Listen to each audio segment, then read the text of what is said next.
note. They're, let's say, in their 20s, they're going, hey, I want to get into this whole business slash investing world.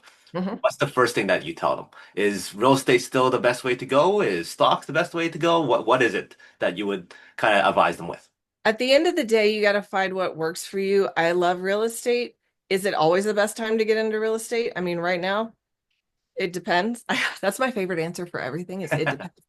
I would, if I was 20 and I could go back right now and get a whole life cash value life insurance policy and start infinite banking, that would be my number one thing to do. I don't care where you get you what vehicle you're using to run that through, Mhm. but that is the number one thing I would do because whatever you use it for to grow your wealth, that is where I would advise you to bank it.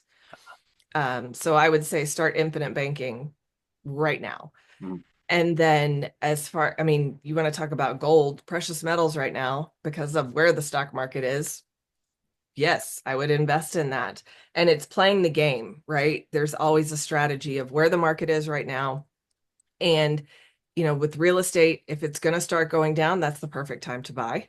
Mhm. If you can get the right deal. So, yeah, multifamily and rental properties are going to be great because people aren't going to be able to afford homes right now to buy and live in, until we get the interest rates, people to accept that interest rates are going to stay Mhm. higher than they were at the 2 and the 3%. Um, Rental properties are a great investment because people have to have a place to live, especially multifamily, things like that. So I love real estate. I love infinite banking. I love buying and selling of businesses. If you can get a good seller finance deal on a cash flowing business that you can come in and bring value into and increase that revenue, I think that's a huge opportunity right now for all of the, baby boomers who are trying to exit their businesses.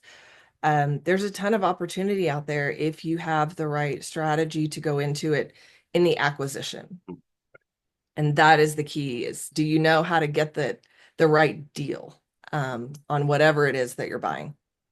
So, having said that, when it comes to real estate, then, what are some of the key matrices that you look at when it comes to buying and investing in cash flowing property? Really, my goal is to get it with A, no money out of my pocket, and B, it has to cash flow. So I look really hard at how much am I going to pay every month and how much is it going to get in rents every month?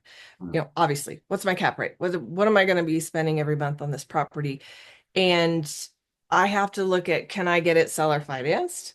Can I get a good sub two deal? Can I get something that's going to lower my payment? What am I going to do to be able to lower my payment?